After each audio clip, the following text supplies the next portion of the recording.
Electronic ಸಿಟಿಯ ಟ್ರಾಫಿಕ್ಗೆ ಕಡಿವಾಣ ಹಾಕುವಂತಹ ಸಲುವಾಗಿ ಮೆಟ್ರೋ ನಿಗಮ ಹಳದಿ ಮಾರ್ಗದಲ್ಲಿ ಮೆಟ್ರೋ ಸಂಚಾರವನ್ನು ಆರಂಭಿಸ್ತಾ ಇದೆ. ಆದರೆ ಇಷ್ಟು ದಿನ ಈ ಮಾರ್ಗದಲ್ಲಿ ಮೆಟ್ರೋವನ್ನು ಆರಂಭಿಸಲು ರೈಲುಗಳ ಕೊರತೆ ಇದ್ದಂತಹ ಕಾರಣ ಮೆಟ್ರೋ ಆರಂಭವಾಗಿರಲಿಲ್ಲ. ಇದೀಗ ಮೇ ತಿಂಗಳಲ್ಲಿ ಹಳದಿ ಮಾರ್ಗ ಆರಂಭವಾಗುವ ಬಗ್ಗೆ ಮೆಟ್ರೋ ನಿಗಮವೇ ತಿಳಿಸಿದೆ. ಹೌದು, ಮೇ ತಿಂಗಳ ಮೊದಲ ವಾರದಲ್ಲಿ ಆರ್ವಿ ರಸ್ತೆಯಿಂದ ಬೊಮ್ಮಸಂದ್ರದವರೆಗೆ ಹೊಸ ಹಳದಿ ಮಾರ್ಗದ ಮೆಟ್ರೋ ಓಡಾಟ ಆರಂಭವಾಗ್ತಾ ಇದ್ದು, ತಲಾ 6 ಬೋಗಿಗಳ 3 ರೈಲುಗಳ ಮೂಲಕ ಸಂಚಾರ ಆರಂಭಿಸಲು ಬಿಎಂಆರ್ಸಿಎಲ್ ತೀರ್ಮಾನಿಸಿದೆ.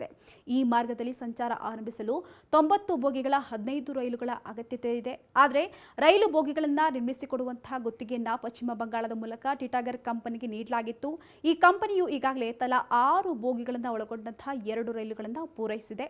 ಇನ್ನು 6 ಬೋಗಿಗಳುಳ್ಳ 3ನೇ ರೈಲು ಮೇ 15 ಅಥವಾ 20ರಂದು ನಮ್ಮ ಬೆಂಗಳೂರಿಗೆ ಬರಲಿದೆಯಂತೆ.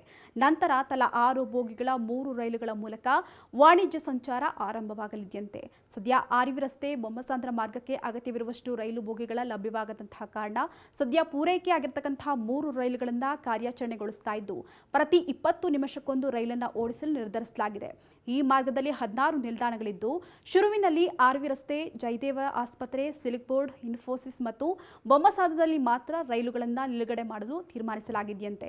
ಇನ್ನು ಆರ್ವಿ ರಸ್ತೆಯಿಂದ ಬೊಮ್ಮಸಂದ್ರದವರೆಗೆ ಒಟ್ಟು 19 ಕಿಲೋಮೀಟರ್ ಉದ್ದದ ಮೆಟ್ರೋ ನಿರ್ಮಾಣಗೊಂಡು ವರ್ಷಗಳೇ ಕಳೆದಿದೆ. ಆದರೆ ರೈಲುಗಳ ಕೊರತೆಯಿಂದ ವಾಣಿಜ್ಯ ಸಂಚಾರ ಆರಂಭವಾಗಿರಲಿಲ್ಲ.